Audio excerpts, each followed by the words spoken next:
Hello everyone. सो जैसे कि आपको पिछले लेक्चर में बताया था कि हम सब्जेक्ट से स्टार्ट करेंगे। और हम जो फर्स्ट सब्जेक्ट स्टार्ट करेंगे वो स्ट्रेंथ ऑफ मटेरियल होगा, जो सिलेबस के हिसाब से मैकेनिक्स एंड स्ट्रक्चरल एनालिसिस के नाम से है। आपको ये भी बताया था कि ये सब्जेक्ट जो है ये 15 नंबर का है, और 10 सब्जेक्ट्स में से it is one of the subject जो मैक्सिमम वेटेज लेता है 15 मार्क्स की। ठीक है। आपको ये भी बताया था कि इसको हमने 3 हिस्सों में डिवाइड किया था, और उसमें से स्ट्रेंथ ऑफ मटेरियल जो था ये 90%, मोर देन 90% आप कह सकते हैं, 95% जो 15 नंबर है वो इसी सब्जेक्ट से आते हैं। और ये जो हमने टॉपिक चूज़ किया है SFD and BMD, shear force diagram and bending moment diagram, ठीक है। तो इसको हम स्टार्ट करेंगे इस लेक्चर में। और इसका जो बेस है, जो बेसिक चीज़ें हैं, जो बेसिक कंसेप्ट्स हैं, जो बेसिक जो फोर्सेस क्या होती है, मोमेंट्स क्या होते हैं, इक्विलिब्रियम कंडीशंस क्या होती है, तो वो हम देखेंगे। ठीक है। तो आपसे before the start of this lecture आपको यही सलाह रहेगी कि आपने पहली बात जो है कि सब्जेक्ट देख के और टॉपिक देख के घबराना नहीं है। हम इसको बड़े इजी वे में पढ़ाएंगे, ठीक है, और बड़े एक फ्रेंडली वे में पढ़ाएंगे। तो और कुछ लोगों को शायद मेरी जो बोलने की स्पीड है वो स्लो भी लग सकती है। मैं ट्राई करूँगा तेज़ बोलने की, बट अगर आपको स्लो लगती है तो आप इसको 1.25 स्पीड करके देख सकते हैं। ठीक है। So without wasting any time हम स्टार्ट करेंगे स्ट्रेंथ ऑफ मटेरियल से। ठीक है। और टॉपिक हमने चूज़ किया है SFD एंड BMD, जो बहुत इंपॉर्टेंट टॉपिक है, मोस्ट कंसेप्चुअल है। ठीक है, मोस्ट कंसेप्चुअल है। और इस सब्जेक्ट से अगर मैं ये बोलूँ गलत नहीं होगा कि मैक्सिमम वेटेज यहीं से 15 नंबर में से आप लगा लो कि 2 3 या शायद 4 क्वेश्चन भी आ सकते हैं इससे। ठीक है। तो ये बड़ा एक वेटेज रखने वाला सब्जेक्ट है। ठीक है। तो अब हम देखते हैं कि भाई सोम है क्या चीज़ है। ठीक है। तो देखो, इंजीनियरिंग मैकेनिक्स इंजीनियरिंग मैकेनिक्स जो है ये 2 हिस्सों में डिवाइड होती है। एक होती है स्टैटिक, ठीक है, एक होती है स्टैटिक और एक होती है डायनेमिक। ठीक है। स्टैटिक क्या होती है? What is static? Body at rest at equilibrium condition. ठीक है। बॉडी रेस्ट में रहती है इक्विलिब्रियम कंडीशन। ये क्या होती है ये मैं आपको भी बताता हूँ। और ये बॉडी इन मोशन होती है। ठीक है, बॉडी इन मोशन होती है। अब ये बात ध्यान रखो, हमें ये चीज़ पढ़नी है बस। ठीक है। What is sum? Sum is basically क्या है? ये सोम जो होता है, स्ट्रेंथ ऑफ मटेरियल अप्लाइज, लिखने की ज़रूरत नहीं है, खाली समझ लो, applies where body where body is not in motion, where body is not in motion. ठीक है। And resist forces. देखो मेरी बात सुनो, जब एक बॉडी है, एक कोई भी बॉडी है, उसमें फोर्स लग रही है, ठीक है, तो एज पर न्यूटन लॉ वो अगर मोशन में है तो वो, अगर कोई फोर्स नहीं लग रही तो वो कंटिन्यू रहेगी मोशन में या कंटिन्यू रहेगी रेस्ट में। ठीक है। अब इसमें हमने फोर्स लगा रही है, हम फोर्स लगा रहे हैं, बट ये रेस्ट में ही है, ये रेस्ट में ही है। इसका मतलब ये है कि इसके अंदर से कोई फोर्स है जो इस फोर्स को रेजिस्ट कर रही है और ये बैलेंस आउट हो रही है, ये बैलेंस आउट हो रही है। ठीक है।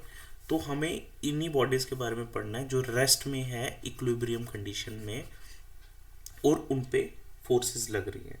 तो अगर हम डेफिनेशन के हिसाब से देखें, अच्छा आपको पहले बता दूं मैं कि इक्विलिब्रियम कंडीशन क्या होती है। जैसे मैंने बात की एट, मैंने लिखा एट इक्विलिब्रियम कंडीशन। ठीक है। बॉडी एट रेस्ट, मैंने लिखा बॉडी एट रेस्ट। ठीक है, एट इक्विलिब्रियम कंडीशन। देखो इक्विलिब्रियम कंडीशन 2 टाइप्स की होती है, एक होता है स्टैटिक इक्विलिब्रियम, एक होता है रोटेशनल। नोट डाउन कर सकते हो, वैसे कोई इशू नहीं है। इक्विलिब्रियम, ठीक है। स्टैटिक इक्विलिब्रियम समझो क्या होता है। ठीक है। अभी अब ये मत समझो कि इतनी टर्म्स एक साथ आ गई हैं तो हमें समझने में प्रॉब्लम होगी, नहीं, बड़ी आसान है। आपने कभी ग्राफ बनाया होगा ऐसे, ठीक है, इसको एक्स एक्सिस कहते हैं, इसको वाई एक्सिस कहते हैं, ठीक है। तो ये क्या है, ये 2D है, 2D, ठीक है।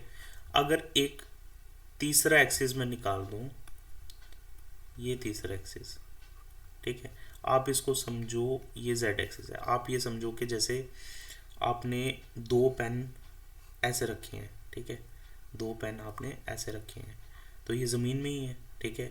यहाँ आप बेड में बैठे हो, एक पेन आपने ऐसे रखे, तीसरा पेन इस पॉइंट पे खड़ा कर दो ऊपर, ठीक है। तो ये कुछ ऐसे ऐसे इसको इमेजिन करो, ठीक है। तो ये हमारा एक्स एक्सिस हुआ, ये वाई एक्सिस हुआ, और ये जो ऊपर की तरफ आ रहा है, ये ऊपर की तरफ आ रहा है, दैट इज जेड एक्सिस। तो ये 3D है, ये 3D है, ठीक है। तो अब देखो इक्विलिब्रियम कंडीशन क्या हुई, जिसमें तीनों एक्सिस में, ऑल दी एक्सिस में नेट फोर्स इज 0, ठीक है। फर्ज करो कि इस एक्स एक्सिस में एक फोर्स यहाँ से भी लग रही है, एक फोर्स ऐसे लग रही है, ठीक है।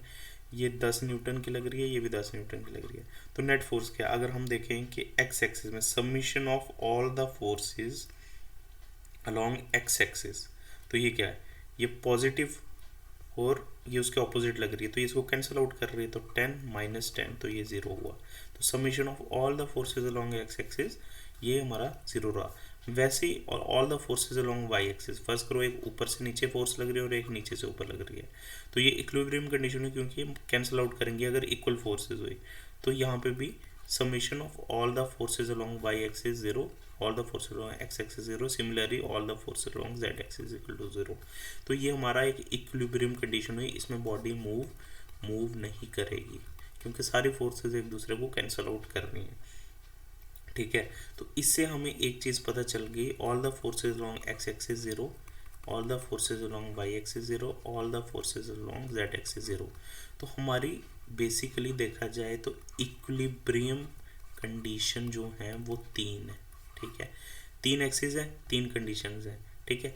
अगर हम ये 2D प्लेन में लेते हैं तो, ठीक है, इक्विलिब्रियम कंडीशन 3 है, तो आपको ये याद रखना है कि ई मतलब इक्विलिब्रियम कंडीशन, इसको नोट डाउन कर लो, 3 होती हैं, ठीक है। या अगर कोई आपसे पूछ ले कि इक्विलिब्रियम इक्वेशंस कितनी होती हैं, इक्विलिब्रियम इक्वेशंस 3। अगर फर्ज करो हमें कभी कोई न्यूमेरिकल सॉल्व करना है, तो हम इसको F at X axis, Y axis, Z axis ले सकते हैं।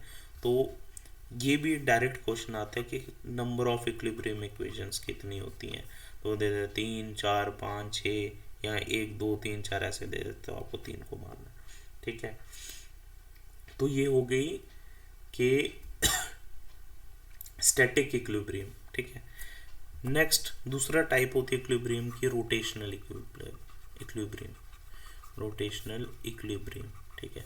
अब हमने बात की कि भाई स्टैटिकली फोर्सेस तो कैंसिल आउट करनी है, ठीक है, बट मूवमेंट्स भी कैंसिल आउट करते हैं। मूवमेंट क्या होती है वो मैं आपको थोड़ी देर बाद बताऊंगा, बट आप ये याद रखो, मूवमेंट एक रोटेशनल इफेक्ट होता है, रोटेशनल इफेक्ट, ठीक है। जैसे कि देखो ये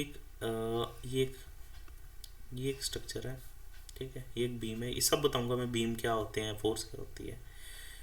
फर्स्ट जैसे आपने छज्जा देखा घर में,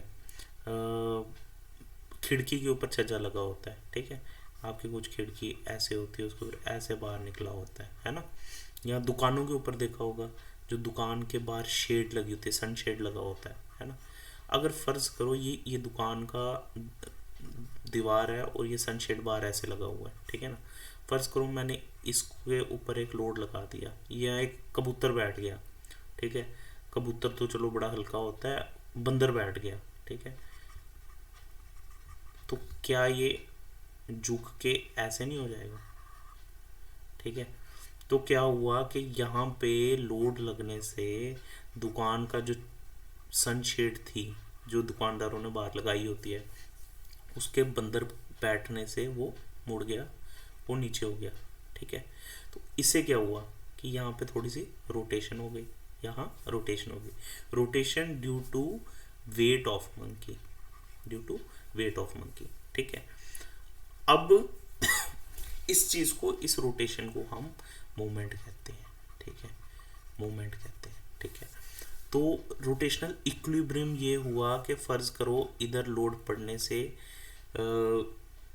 ये मूवमेंट आई, ठीक है, पर इसको रेजिस्ट एक और मूवमेंट थी जिसने इसको रेजिस्ट किया, ठीक है।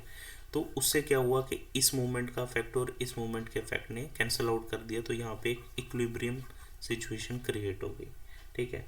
तो रोटेशनल इक्विलिब्रियम ये याद रखो कि मूवमेंट्स ड्यू टू एक्सियल या ट्रांसवर्स लोड से जो मूवमेंट बनती है, अगर वो कैंसिल आउट हो जाए और एक इक्विलिब्रियम कंडीशन आ जाए, तो movement due to axial load and due to transverse load, ठीक है, अगर ये ज़ीरो हो, नेट मतलब summation of all the moments zero हो, ठीक है, इनका सम ज़ीरो हो, तो नेट रोटेशन क्या होगा, नेट रोटेशन ही नहीं होगी, ठीक है, नेट रोटेशन ज़ीरो हो जाएगी। तो इस केस को हम रोटेशनल इक्विलिब्रियम कहते हैं, ठीक है। तो एक स्टैटिक इक्विलिब्रियम होता है, एक रोटेशनल इक्विलिब्रियम होता है।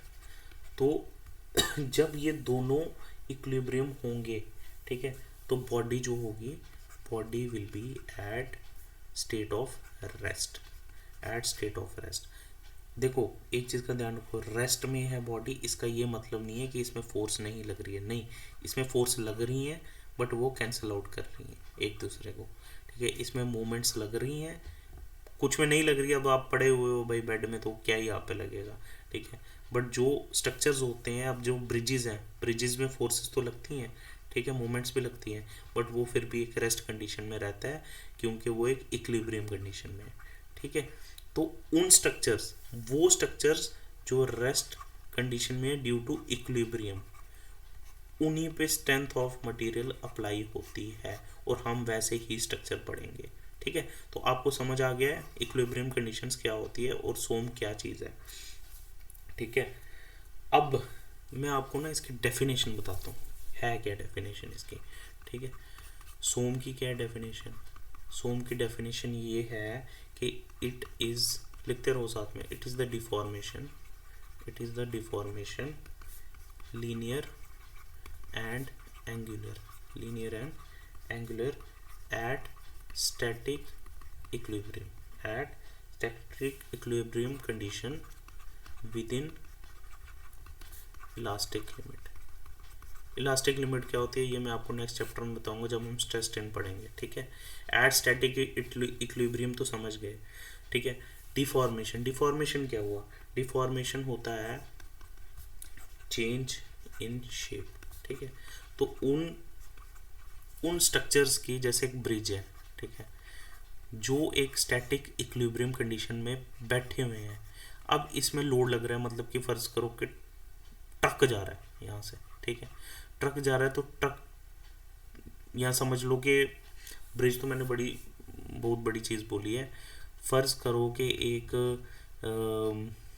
रोड टूटी है, यहाँ से आपने एक फट्टा लगा दिया बीच में, ठीक है, क्रॉस करने के लिए, ठीक है, और अब यहाँ से एक गाड़ी गई, तो ऑब्वियसली ये होगा कि ये बेंड करेगा, ये फट्टा बेंड हो जाएगा यहाँ से, ठीक है। पर है तो ये इक्विलिब्रियम कंडीशन में है ना, फट्टा तो हिल नहीं रहा था, बट गाड़ी की मूवमेंट से इसकी शेप जो है चेंज हो गई, ठीक है। तो it is the deformation linear या एंगुलर, ठीक है, ये मैं बताता हूँ क्या होती हैं। At static equilibrium, body static equilibrium में थी, बट किसी चीज़ से डिफॉर्मेशन हो गई, बट ये फिर भी इलास्टिक लिमिट में रही, ठीक है, टूटी नहीं। तो इलास्टिक लिमिट क्या होती है, या मैं आपको ग्राफ से समझाऊंगा अगले चैप्टर में, ठीक है, ऐसे होती है। अब डिफॉर्मेशन किस चीज़ से होती है, डिफॉर्मेशन होती है एक्सियल फोर्स से, एक्सियल फोर्स, ठीक है। एक्सियल क्या होता है ये भी अभी आपको बताता हूँ, ट्रांसवर्स फोर्स, आपको ये डाउट होगा कि एक्सियल फोर्स और ट्रांसवर्स फोर्स क्या होती है, ये भी बताता हूँ आपको। एक्सियल कपल और ट्रांसवर्स कपल, ठीक है, घबराने की बात नहीं है, ये टर्म्स आपको मैं समझाता हूँ क्या है, ठीक है। देखो कपल क्या है, पहले तो आप ये देखो कि एक्सियल फोर्स क्या होती है। ये एक बॉडी है हमारी, ठीक है, जो भी फोर्स ये इसका एक्सिस है, ठीक, जो भी फोर्स इसके एक्सिस पे लग रही है ये horizontally, that is axial force. और जो भी फोर्स इसके ऊपर वर्टिकली लग रही है, दैट इज ट्रांसवर्स फोर्स।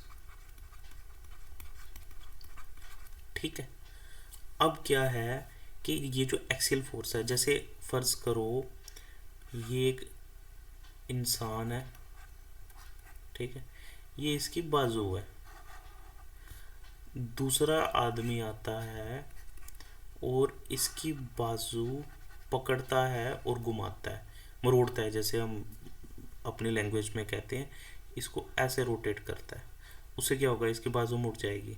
ठीक है, तो इसने ये फोर्स एक्चुअली दी, इसको ऐसे दी फोर्स जिससे इसकी बाजू मुड़ गई, मतलब कि रोटेशन हुआ, तो इसको हम कपल कहेंगे, इसको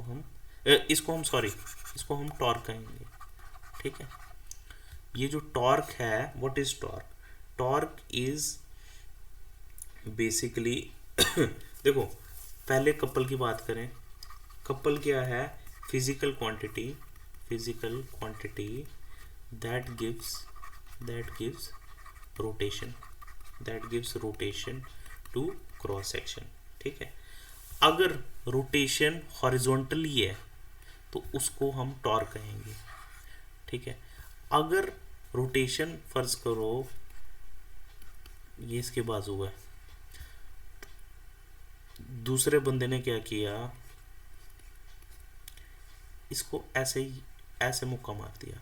ठीक है, जिसकी वजह से क्या हुआ, इसकी बाजू इधर तक पहुंच गई। ठीक है, यहाँ पे ऐसे करके, तो क्या हुआ, ये भी तो रोटेट हुई ना, पहले पोजीशन 1 में थी, अब पोजीशन 2 में हो गई। ठीक है, तो जो ऐसे रोटेशन हो गई, that is due to this transverse load जो ऊपर से आया। तो couple physical quantity that gives rotation, और अगर rotation due to transverse load हुई तो इसको कहते हैं हम मूवमेंट, तो आई होप, देखो torque is responsible for twisting, body twist हो गई भाई, बाजू ट्विस्ट हो गई, this is responsible for bending. ठीक है, मूवमेंट इज रिस्पॉन्सिबल, लिख लो, मतलब कि वर्टिकल फोर्स से एक मूवमेंट जनरेट हुई जिससे बॉडी बेंड हो गई, और इससे ट्विस्ट हो गई।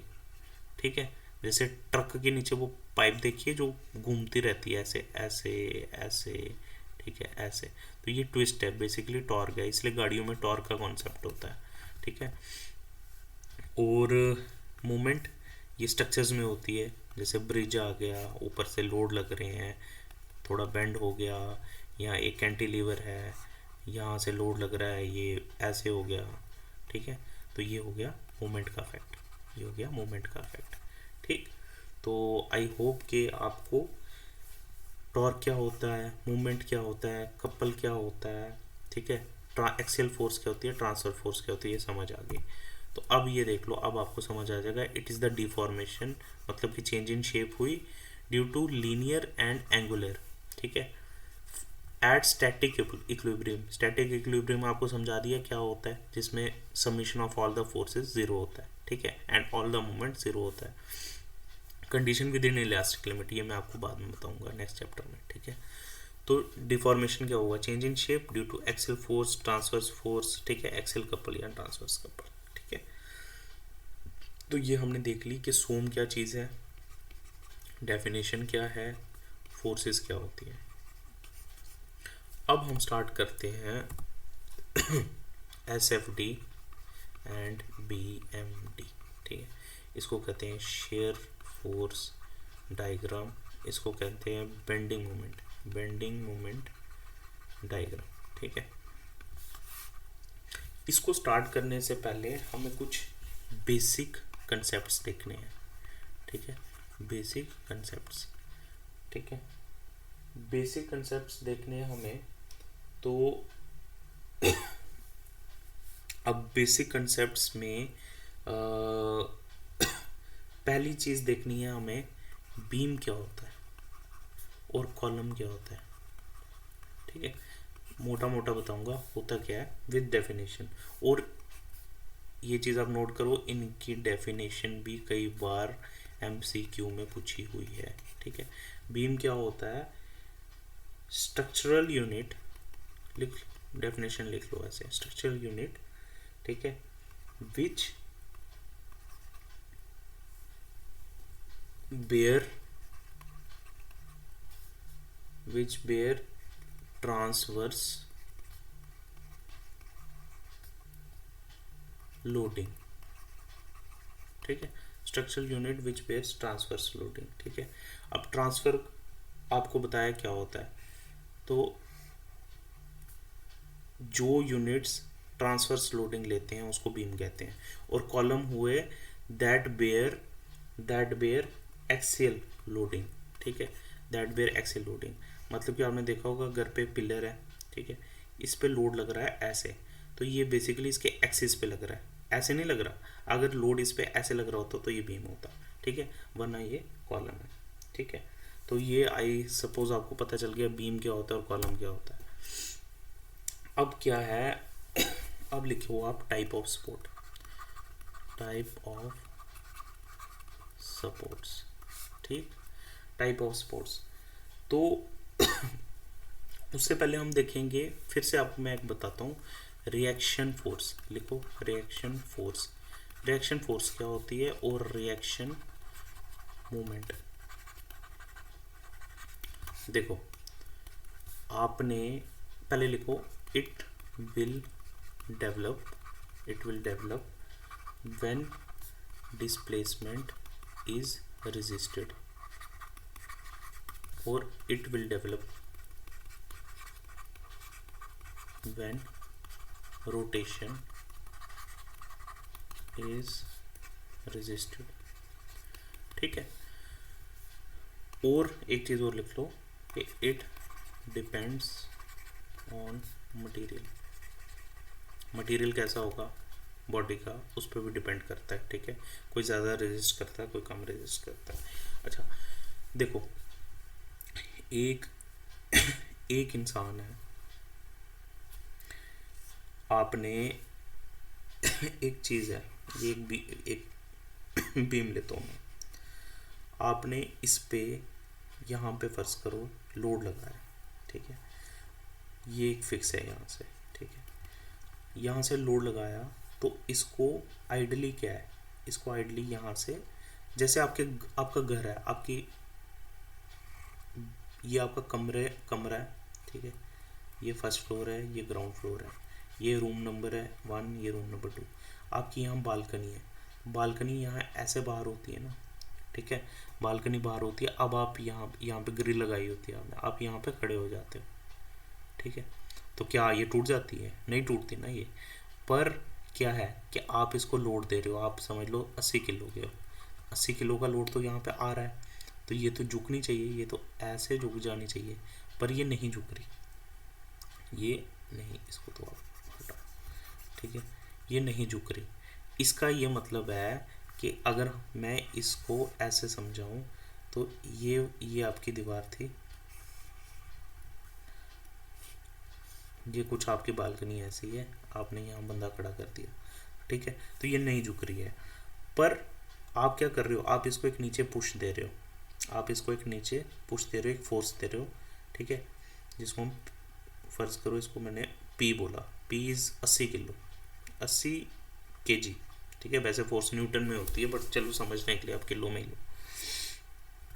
तो उससे क्या हुआ कि यहाँ पे अब इस फोर्स की वजह से क्या हुआ, ये जो ये फोर्स ऐसे लग रही है, इसकी वजह से यहाँ पे एक रिएक्शन लग रही है। अब ये इक्वल रिएक्शन लग रही है, इसीलिए कैंसिल आउट कर रही है और इस स्ट्रक्चर को कुछ नहीं हो रहा। ठीक, और भी इसमें इस फोर्स की वजह से ये फोर्स तो लग रही है, पर इस फोर्स की वजह से यहाँ पे एक रोटेशन भी आ रही है। देखो रोटेशन भी तो है, ये तो झुक सकती थी ना ऐसे, ये ऐसे झुक सकती थी, तो यहाँ पे फोर्स के साथ मूवमेंट भी है। मतलब कि इसी बंदे की वजह से फोर्स भी लग रही है और मूवमेंट भी लग रही है। अब यूं कि हमारा स्ट्रक्चर जो है बिल्कुल स्टेबल है, मतलब कि नीचे नहीं आ रहा है, इसका मतलब यहाँ पे एक रिएक्शन मोमेंट भी है, ठीक है। जो देखो ये रिएक्शन मोमेंट क्या है, इसको ऊपर धक्का दे रही है, ठीक है, मतलब कि रिएक्शन हो रहा है, ठीक है। फोर्स भी इसको ऊपर धक्का दे रही है और इसकी वजह से जो रोटेशन हो रही है उसको भी रेजिस्ट कर रही है। तो इसको कहते हैं रिएक्शन फोर्स और रिएक्शन मूवमेंट, ठीक है। It will develop when displacement is resisted, मतलब कि ये डिस्प्लेस नहीं हुआ, ये इतना डिस्टेंस इसने कवर नहीं किया, ठीक है। तो ये रिएक्शन फोर्स होगी हमारी, ये आर, ये हो गया पी और ये हो गया आर। वैसे reaction movement, it will development when rotation is resisted. अब ये रोटेशन भी तो होनी थी। पहली बात तो इसको यहाँ से फर्ज करो 5 सेंटीमीटर नीचे आ सकता था बट नहीं आया, तो इसका मतलब कि ये जो लोड है ये रेजिस्ट किया। और ये जो रोटेशन है, फर्ज करो ये थीटा, फर्ज करो 20 डिग्री नीचे आ सकता था बट ये नहीं आया, तो ये इस रिएक्शन मूवमेंट थी, ये रिएक्शन मूवमेंट थी जिसकी वजह से ये यहीं पे रहा, ठीक है। तो ये रिएक्शन फोर्स और रिएक्शन मूवमेंट, ठीक है।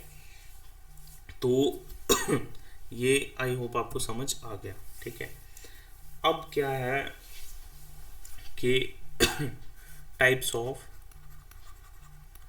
सपोर्ट्स,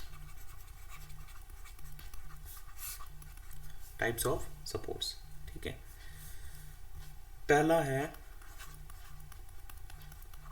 फिक्स्ड सपोर्ट, ठीक है। जैसे मैंने आपको बालकनी की वो बताइए, एग्जाम्पल बताइए, ठीक है। तो हम इसको डिनोट कैसे करते हैं, ऐसे करते हैं कि ये फिक्स हो गया और ये एक कैंटिलीवर लगा लो आप, या यहाँ पे भी फिक्स हो सकता है, यहाँ पे भी फिक्स होता है, या यहाँ पे हिंज भी हो सकता है, या रोलर भी हो सकता है, कुछ भी हो सकता है, ठीक है। पर ये हम इसकी बात कर रहे हैं अभी, तो ये एक फिक्स्ड सपोर्ट है, ठीक है, ये एक फिक्स्ड सपोर्ट है। अब देखो इसको समझना कैसे है, और अभी आपको जो रिएक्शन फोर्स मैंने बताई है, ठीक है, तो उसको भी एक बार समझ लो। फर्ज करो इस पे ना एक फोर्स ऐसे लग रही है पी, ठीक है, बंदा टेढ़ा खड़ा है भाई, एक एंगल पे खड़ा है थीटा। अब हमने मैथमेटिक्स में पढ़ा था जब कोई चीज़ ऐसे लगती है, ठीक है, तो इसके दो कंपोनेंट बन जाते हैं, ठीक है। एक बन जाता है जहाँ पे ये होता, फर्ज करो ये पी है, तो ये हो जाएगा पी कॉस थीटा, जहाँ पे थीटा होता है वहाँ पे पी, और ये हो गया पी साइन थीटा। तो इन दोनों के रिजल्टेंट होता है, रिजल्टेंट फोर्स ये होती है पी, ठीक है, होता है ना, P is equal to root P sine theta का whole square A square plus B square cos theta का होल स्क्वायर, तो ये जाके पी बनता है, ठीक है।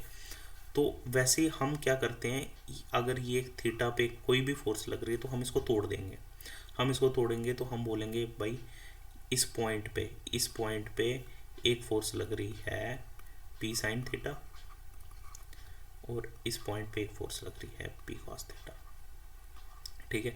अब ये पी का कोई वजूद नहीं रहा, इसका कोई वजूद नहीं रहा, हमने इसी को दो हिस्सों में बांट दिया, ठीक है, एक फोर्स ऐसे लग रही है, एक फोर्स ऐसे लग रही है। अब यूं कि हमारा स्ट्रक्चर जो है वो स्टेबल है, ठीक है, तो इसका मतलब कि इस फोर्स को बैलेंस आउट करने के लिए यहाँ पे एक फोर्स लग रही है जो पी कॉस थीटा के इक्विवेलेंट है, ठीक है। तो ये रिएक्शन है हमारी हॉरिजॉन्टल डायरेक्शन में, ठीक, हॉरिजॉन्टल डायरेक्शन में।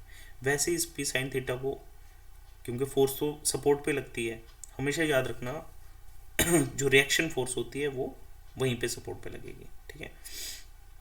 तो इसको एक कैंसिल करने के लिए यहाँ पे वर्टिकल रिएक्शन लग रही है जो इक्वल होगी पी साइन थीटा के, तभी ये इक्विलिब्रियम कंडीशन में रहेगा, ठीक है।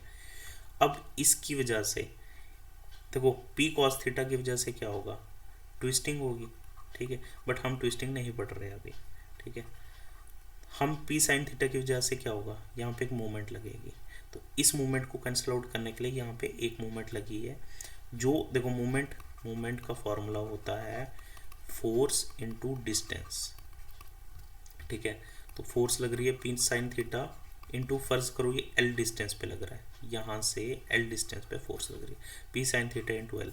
तो ये मोमेंट जो लग रही है P sine theta into L, इसको कैंसिल करने के लिए यहाँ से एक रिएक्शन मोमेंट लगेगी जो P sine theta into L के इक्वल होगी। ठीक है, तो कहने का ये मतलब है कि फिक्स्ड सपोर्ट पे लोड P की वजह से, ड्यू टू लोड P, तीन रिएक्शंस लग रही हैं। ठीक है, जिसमें से दो हैं फोर्सेस रिएक्शन है, और एक है रिएक्शन मोमेंट।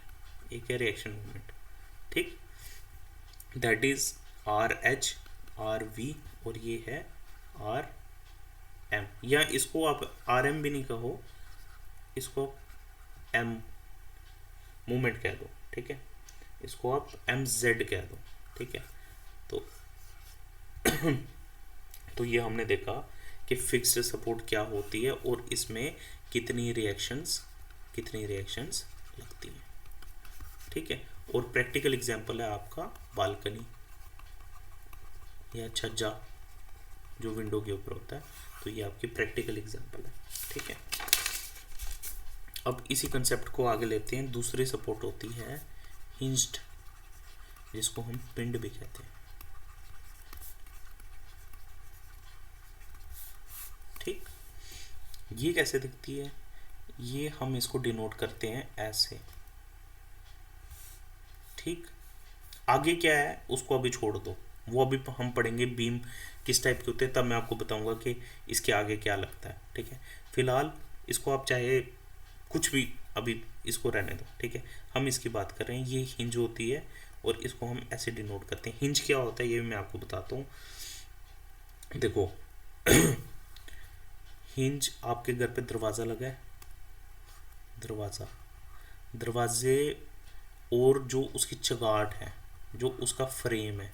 ठीक है, ये फ्रेम होता है दरवाजे का, सॉरी, ऐसे होता है ना। ठीक है, तो आपका दरवाज़ा ऐसे लगता है, दूसरा ये बीच में कुंडी लगती है, और यहाँ से तीन लगे होते हैं ऐसे हिंजेस। ठीक है, तो इसको हिंज कहते हैं, इसी को हम ये डिनोट कर रहे हैं। ठीक है, हिंज सपोर्ट है। अब आप देखो कि दरवाजे को ही ध्यान में रखो, अपने माइंड में रखो, तो क्या दरवाज़ा रोटेट तो हो रहा है, अंदर बाहर ऐसे और ऐसे खुल रहा है, इसका मतलब इसमें मूवमेंट कोई नहीं है, इसमें मूवमेंट ज़ीरो है। ठीक है, देखो मूवमेंट ज़ीरो है, इसीलिए ये देखो मूवमेंट जो है ये ना इसमें कोई रिएक्शन मूवमेंट लग रही है, रिएक्शन मूवमेंट नहीं लग रही। ठीक है, रिएक्शन मूवमेंट नहीं लग रही है, इसका मतलब फ्री टू रोटेट है ये। अगर इसमें कोई रिएक्शन मूवमेंट लग रही होती तो इसने क्या करना था, जो इसका, अगर आप फर्ज करो दरवाजे को पुश या पुल कर रहे हो, तो आप एक फोर्स दे रहे हो। अब अगर इसमें रिएक्शन मूवमेंट लग रही होती तो आपका धक्का मारने से ये खुलना नहीं था। ठीक है, बट कोई रिएक्शन ही नहीं हो रहा है, रोटेशन का कोई रिएक्शन ही नहीं हो रहा है, तो उसे क्या है कि फ्री टू रोटेट है, मतलब कि अंदर बाहर खुल रहा है। ठीक है, तो इसीलिए क्या है, हिंज्ड सपोर्ट पे मूवमेंट ज़ीरो होती है। पर कभी आपने देखा है कि ये दरवाज़ा आप ऐसे खींच रहे हो इस साइड और ये इस साइड जा रहा है? नहीं, क्योंकि इसने इसको पकड़ के रखा है। कभी आपने देखा है कि दरवाज़ा आप ऊपर की तरफ खींच रहे हो तो ये ऊपर जा रहा है? नहीं, इसने इसकी ऊपर की मूवमेंट और इधर की मूवमेंट को रिस्ट्रिक्ट करा है, पर इसके रोटेशन को रेजिस्ट नहीं कर पाया। तो ऊपर की मूवमेंट और इधर की मूवमेंट रेजिस्ट है, बट रोटेशन जो है वो फ्री है, तो इसका मतलब कि इधर वर्टिकल रिएक्शन लग रही है और इधर हॉरिजॉन्टल रिएक्शन लग रही है, इसलिए दरवाज़ा हिल नहीं रहा। ठीक है, रिएक्शन फोर्स लग रही है, इसलिए दरवाज़ा ना ऊपर जाता है ना इधर जाता है, पर रोटेट हो रहा है, इसका मतलब मूवमेंट ज़ीरो है। ठीक है, तो इसका मतलब जो है हिंज्ड सपोर्ट पे हमारी रिएक्शन जो है, रिएक्शन फोर्सेस सिर्फ दो हैं, ठीक है। फिक्स्ड सपोर्ट पे, फिक्स्ड पे रिएक्शन तीन थी, ठीक है, दो फोर्स थी और एक मूवमेंट थी। हिंज सपोर्ट पे रिएक्शन सिर्फ दो, ठीक है। अब आओ तीसरी, रोलर सपोर्ट, ठीक है। रोलर सपोर्ट, इसको हम कुछ ऐसे डिनोट करते हैं, ठीक। अब इसकी एग्जांपल मैं आपको एक इमेजिन कर लो कि एक कोई बड़ी सी चीज़ है, उसके नीचे एक रोलर लगा दिया मैंने, ठीक है। यहाँ एक मिनट, ये एक बड़ा सा और ये एक गाड़ी है, ठीक है। ये जैसे वो होते हैं ना, छोटे बच्चे कार्ड्स लाते हैं, ऐसे ऐसे कार्ड्स लाते हैं, ठीक है।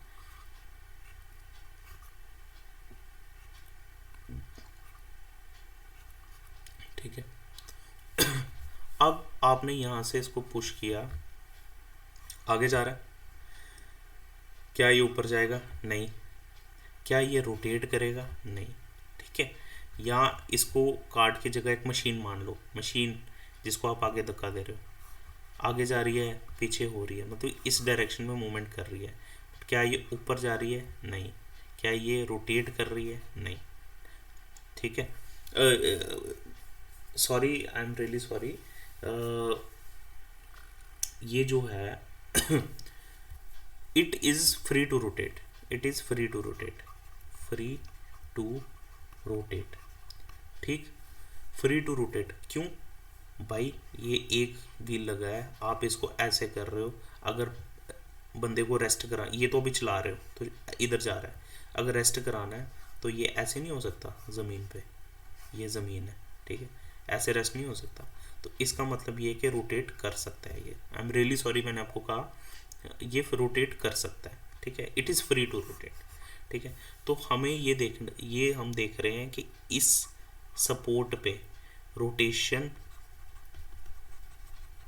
हो रही है और हॉरिजॉन्टल मूवमेंट भी हो रही है। इसका मतलब हॉरिजॉन्टल डायरेक्शन में कोई रेजिस्टेंस नहीं है और मूवमेंट में भी कोई रेजिस्टेंस नहीं है, पर ये ऊपर की तरफ नहीं जा रही, ठीक है। इसका मतलब इस डायरेक्शन में एक रिएक्शन है आर वी, ठीक है।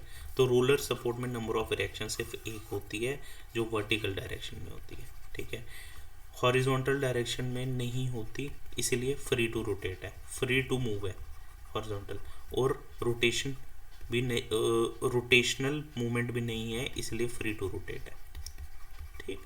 तो ये रोलर सपोर्ट है। चले, अब फोर्थ है डबल रोलर, ठीक है।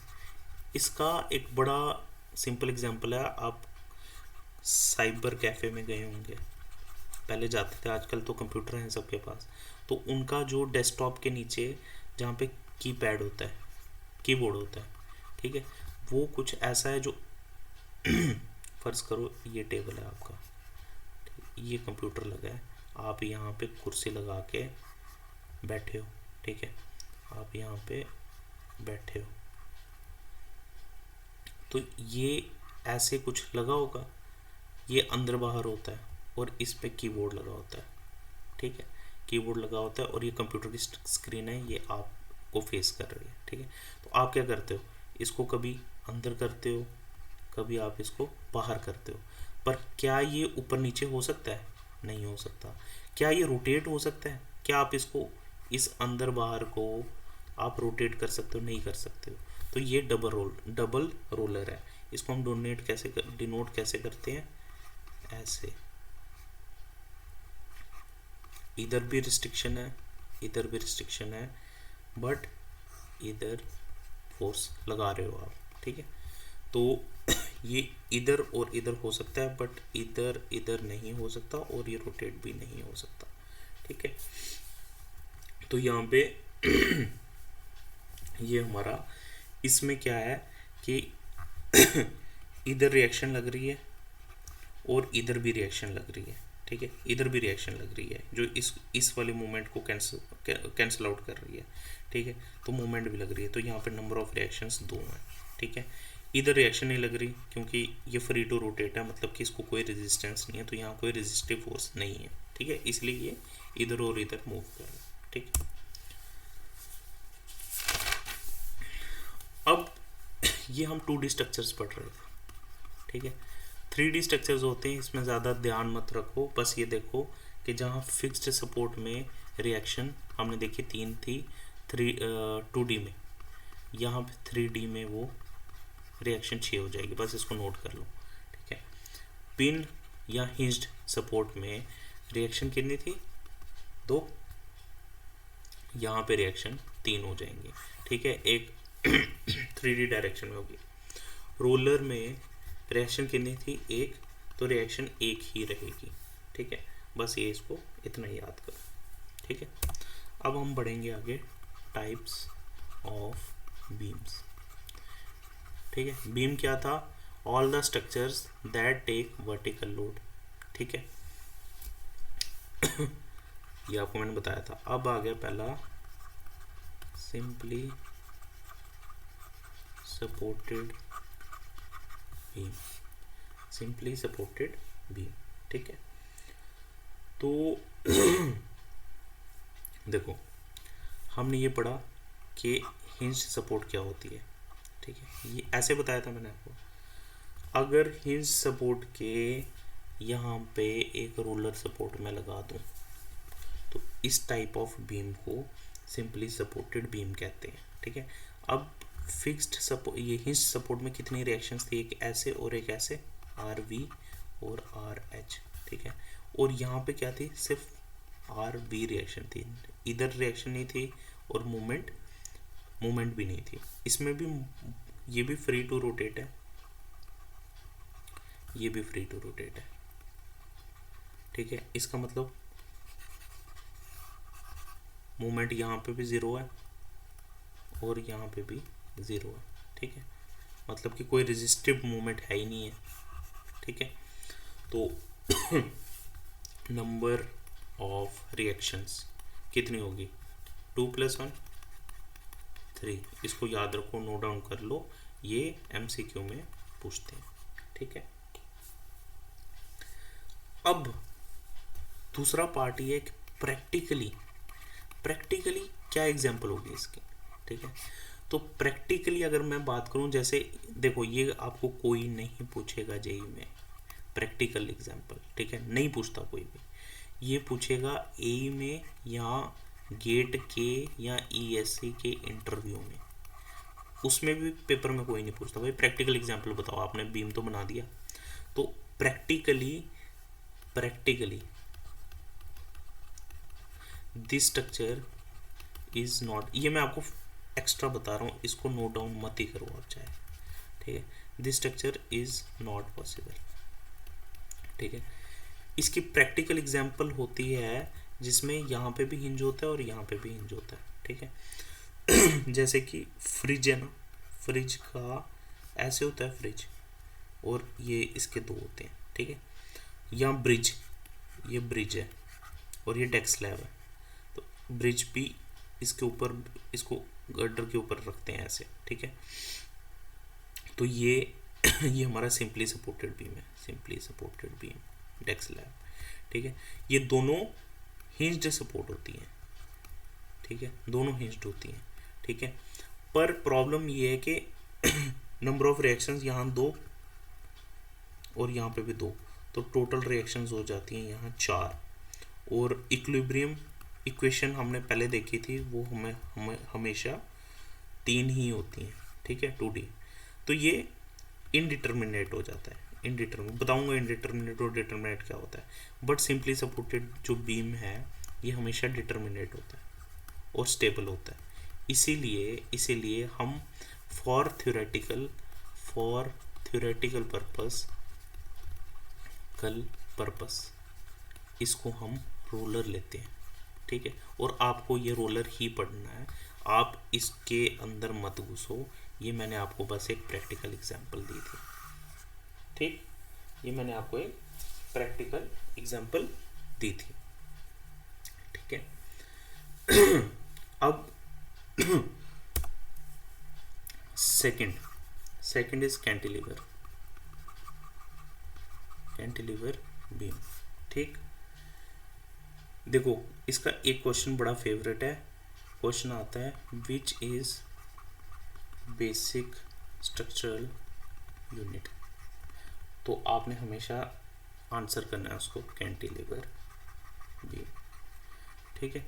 ये भी स्टेबल एंड डिटर्मिनेट होता है। देखो डिटर्मिनेट क्या होता है, पहले देखो डिटर्मिनेट वो होता है जिसके reactions minus equilibrium equations zero होती हैं। जैसे कि सिंपली सपोर्टेड में देखा टोटल रिएक्शन 3 थी और इक्विलिब्रियम कंडीशन हमेशा 3 रहती हैं, तो ये ज़ीरो हो गया, तो ये डिटर्मिनेट बीम हो गया। इनडिटर्मिनेट वो होता है जिसमें reaction minus E is greater than zero. जैसे फर्ज करो रिएक्शन 4 आ गई पर इक्वेशन तो 3 ही है, तो ये 1 हो गया, तो ये इनडिटर्मिनेट होगा। पर ये स्टेबल रहेंगे, स्टेबल अगर हमारा जो इनका डिफरेंस है दैट इज ग्रेटर देन और इक्वल टू ज़ीरो, ठीक है। यहाँ ज़ीरो रहा, यहाँ ज़ीरो से ऊपर हुआ, जैसे 1 हुआ, तो ये स्टेबल। अगर लेस देन ज़ीरो हुआ मतलब माइनस में आ गया, यानी कि फ़र्ज करो कि रिएक्शंस 2 हुई और इक्वेशन तो 3 ही थी, तो ये -1 हो गया, तो ये अनस्टेबल केस हो गया। इस केस में जो स्ट्रक्चर है वो कोलैप्स कर जाएगा, ठीक है। तो ये डिटर्मिनेट और इनडिटर्मिनेट स्ट्रक्चर क्या होते हैं ये मैंने आपको बता दिया, ठीक है। MCQ में, ठीक है, क्वेश्चन पूछता है इज सिंपली सपोर्टेड डिटर्मिनेट या फाइंड डिटर्मिनेट स्ट्रक्चर्स, तो आपने सिंपली सपोर्टेड को टिक करना है, आपने कैंटिलीवर को भी टिक करना है। अब कैंटिलीवर डिटर्मिनेट कैसे है ये मैं आपको बताता हूँ, ठीक है। कैंटिलीवर ये आपने फिक्स सपोर्ट पढ़ा था, अब वही छज्जा, इसी को हम कैंटिलीवर कहते हैं। इधर क्या रिएक्शन, इस फोर्स की वजह से यहाँ पे एक रिएक्शन आ रही थी, यहाँ पे एक रिएक्शन आ रही है और यहाँ पे एक मूवमेंट आ रही थी, तो रिकॉल करो, आप पीछे जाओ, ये देखो यहाँ पे मैंने आपको बताया है कि रिएक्शन 3 है, ठीक है। उसको अगर आपको नहीं अभी समझ आ रहा तो आप पीछे उसको बैक रिवाइंड कर सकते हो, ठीक है। तो रिएक्शन क्या थी इसमें 3 और इक्विलिब्रियम इक्वेशन 3 होती है, तो R माइनस ई 3 माइनस 3 0 हुआ, तो ये स्टेबल भी रहा और इनडिटर्मिनेट भी रहा, ठीक है। ये RV होता है, ये RH होता है और ये MZ होता है, ठीक। फिर आता है कैंटिलीवर में एक होता है प्रॉप्ड कैंटिलीवर। इसमें ये होता है कि ये कैंटिलीवर के लास्ट में हम ना एक रोलर सपोर्ट लगा देते हैं, ठीक है। तो यहाँ पे कितने रिएक्शन थे 3 और यहाँ पे रिएक्शन थी 1, तो टोटल हो गई 4 रिएक्शन और इक्विलिब्रियम कंडीशन होगी 3, तो नेट R माइनस ई हो गया 1, तो ये स्टेबल बट इनडिटर्मिनेट, ठीक, स्टेबल बट इनडिटर्मिनेट। तो अगर कोई क्वेश्चन में प्रॉप्ड कहता है और क्वेश्चन आएगा कि in propped cantilever number of reactions, तो R इज इक्वल टू 3 + 1 = 4, ठीक है। इक्विलिब्रियम इक्वेशन 3, तो R minus E equal to 4 minus 3 = 1। तो हम इसको एक और लैंग्वेज में कहते हैं it is indeterminate by 1 degree, ठीक है। मतलब कि 1 डिग्री से ये इनडिटर्मिनेट, तो ऑप्शन में ये भी आएगा कि indeterminate by 1 degree, 2 degree, 3 degree, 4 degree, ठीक है। तो आपको इसको टिक करना, ठीक है। अब है फिक्स्ड बीम। आपने फिक्स्ड सपोर्ट के बारे में पढ़ा, फिक्स सपोर्ट के बारे में पढ़ा। अब इसी फिक्स्ड सपोर्ट से जो बीम बनता है उसको फिक्स्ड बीम कहते हैं, ठीक है। ये फिक्स सपोर्ट, अब मैंने इधर भी एक फिक्स सपोर्ट लगा दी, ठीक है। तो जो 2 फिक्स्ड सपोर्ट के बीच में जो ये बीम है, तो ये फिक्स्ड बीम कहलाता है। ठीक है, आर क्या था, यहाँ 3 रिएक्शन, यहाँ पे भी 3 रिएक्शन लग रही है, तो टोटल आर क्या हुआ 3 + 3 6, और इक्विलिब्रियम इक्वेशन 3 है, तो आर माइनस ई हो गया 6 - 3 = 3। ठीक है, बट ये है कि चलो मैं आपको आगे बताऊंगा कि जब फिक्स्ड बीम होता है तो हम इसमें मोमेंट जो है, जो थर्ड कंपोनेंट है, इसको हम लेते नहीं हैं, तो आर हम इसको 2 लेते हैं फिक्स्ड के केस में। तो ये हो गया आर हो गया 2 + 2 = 4, ई हो गया 3, तो नेट जो हो गया आर माइनस ई हो गया 4 - 3 = 1। तो अगर क्वेश्चन में याद रखो, in fixed beam it is indeterminate by a 1 degree, b 2 degree, c 3 degree, d 4 degree। तो आप इसको 3 डिग्री, ये आप इसको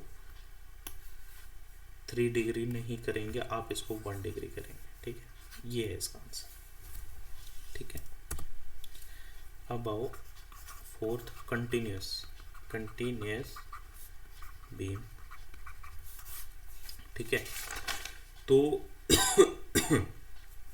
कंटिन्यूस बीम, अब कंटिन्यूस बीम में क्या है कि अगर हम यहाँ से एक फिक्स्ड सपोर्ट पे एक रोलर सपोर्ट दे दें, एक और रोलर सपोर्ट देते हैं, एक और रोलर सपोर्ट दे दो। ठीक है, तो डेफिनेशन क्या है इसकी, beam with more than 1 span. ठीक है, आप फिक्स्ड की जगह एक हिंज सपोर्ट भी दे सकते हो, ऐसे कोई भी बीम, चाहे हिंज सपोर्टेड हो या फिक्स सपोर्टेड हो, जिसका एक स्पैन से, ये भी स्पैन हुआ, ये भी स्पैन हुआ, एक स्पैन से, ये कितने स्पैन है 1 2 3, यहाँ 1 2, तो एक स्पैन से ज़्यादा स्पैन है, उसको हम कंटिन्यूस बीम कहते हैं। ठीक है, उसको हम कंटिन्यूस बीम कहते हैं। तो अगर हम ये केस देखें तो इसमें बीम 1 और बीम 2 का जो बिहेवियर है, बीम 1 एंड 2 का जो बिहेवियर है दैट इज कंटिन्यूस। 3 का नहीं, क्योंकि 3 के आगे स्टॉप हो रहा है। वैसे ही ये वाले केस में जो बीम इसमें इसको हम कंटिन्यूस अब कहेंगे। ठीक है, तो इसमें बीम 1 और 2 का जो बिहेवियर है दैट इज कंटिन्यूस। ठीक है, अब नेक्स्ट आता है हमारा ओवरहैंगिंग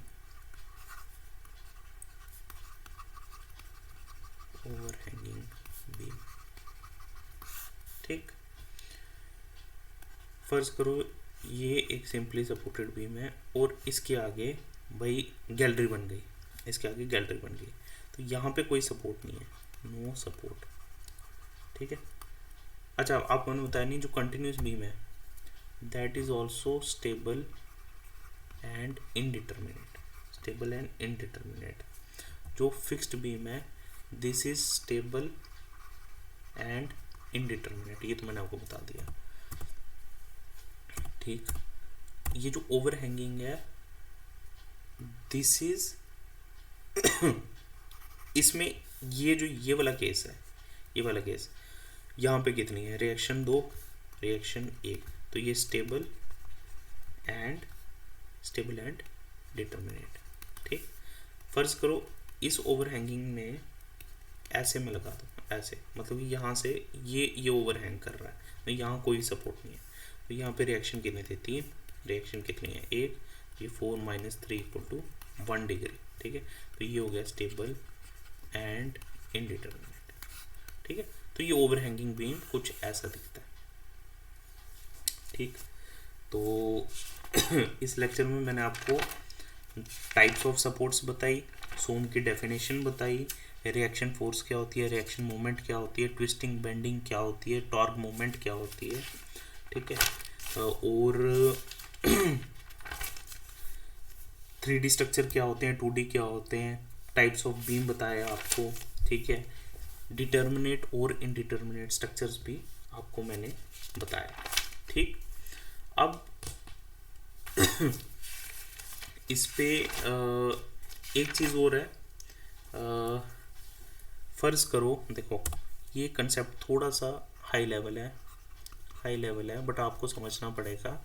ये वैसे ए गेट का कंसेप्ट है। ये कंसेप्ट है इंटरनल हिंज।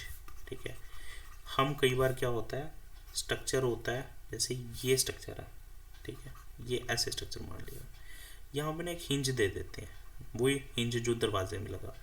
हिंज में हमेशा याद रखना मोमेंट ज़ीरो होती है, मतलब कि कोई रिएक्शन ही नहीं होगी मोमेंट में, तो फ्री टू रोटेट है, फ्री टू रोटेट है। ठीक है, तो अगर ऐसा हुआ तो इस स्ट्रक्चर को हम इंटरनल हिंज कहते हैं। तो ऐसे बीम में हम इंटरनल हिंज प्रैक्टिकली भी देखते हैं। ठीक है, तो अगर ये ए है, ये बी है, ये सी है, तो ये नोट डाउन कर लो, net force at B equal to 0 और net moment at B equal to 0। और यहाँ पे रोटेशन, ये बी पॉइंट रोटेट कर सकता है at B M Z equal to 0, so free to rotate. ठीक है, that is no resistance moment. ठीक है, ये इंटरनल हिंज जेई में नहीं पूछता है। ठीक है, पूछ भी सकता है बट नहीं पूछता, 99.9% नहीं पूछेगा। ठीक है, वैसे एक इंटरनल लिंक भी होता है पर वो मैं आपको नहीं बताऊंगा। ठीक है, वो ज़्यादा ऊपर से जाएगा। तो इसके अलावा मुझे लगता है कि इंट्रोडक्शन हमने अच्छे से कर ली है। ठीक है, इंट्रोडक्शन हमने अच्छे से कर ली है। नेक्स्ट लेक्चर में हम शेयर फोर्स और बेंडिंग मोमेंट के बारे में और डिटेल से पढ़ेंगे, क्या होती हैं और इसके एसएफडी कैसे बनाते हैं, बीएमडी कैसे बनाते हैं। ठीक है, तो आई होप आपको समझ आया ये लेक्चर, मैंने अपनी पूरी ट्राई की। ठीक है, और अपनी पूरी ट्राई की आपको अच्छे से समझाने की, और मुझे नहीं लगता इतनी डिटेल में आपको क्लास में या ऑनलाइन कोई पढ़ाएगा। ठीक है, तो पूरी कोशिश थी कि आपके कंसेप्ट क्लियर हो जाए, और आई होप कि आपके कंसेप्ट क्लियर भी हो गए होंगे। कोई डाउट होता है आप कमेंट सेक्शन में पूछ सकते हैं, और अगर आपको वीडियो अच्छी लगी है तो लाइक और सब्सक्राइब कीजिए, और ये जो हमारा जेई का बैच है इसमें आप एनरोल कीजिए, तो आपको क्लास में ऑफलाइन कोर्स में एंड ऑनलाइन कोर्स में दोनों में बिल्कुल डिटेल और विस्तार से पढ़ाया जाएगा। ठीक है, तब तक के लिए गुड बाय।